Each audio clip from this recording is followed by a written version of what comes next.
राम और कृष्ण के बगैर, शंकर के बगैर भारत का पत्ता भी नहीं हिल सकता है। हमने इसे अपने जीवन पद्धति का हिस्सा माना है और इसीलिए हो सकता है कि डॉक्टर लोहिया की वर्तमान के चेले न मानते हो, लेकिन डॉक्टर लोहिया ने एक बात कही थी। एक बार उनसे पूछा गया था,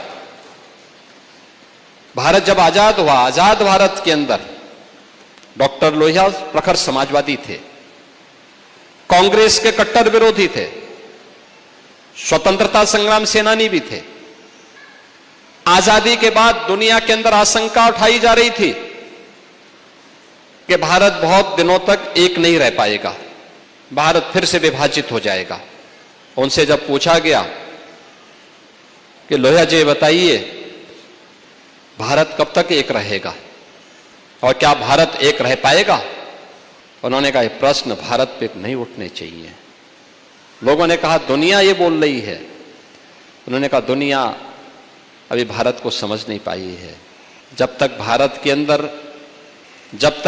के अंदर राम, कृष्ण और भगवान शंकर की पूजा होती है, वो रहेगी, तब तक भारत का कोई बाल बांका नहीं कर पाएगा।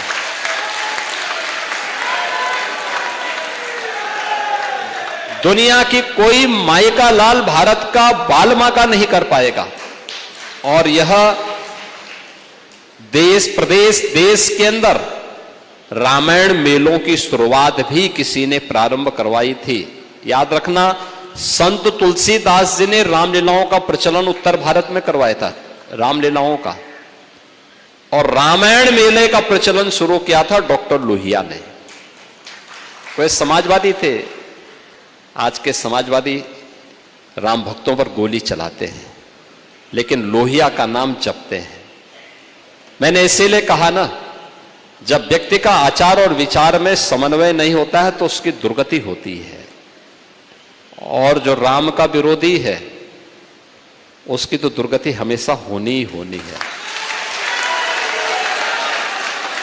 उसको सफलता नहीं मिल सकती है, उसको सदगति भी नहीं मिल सकती है।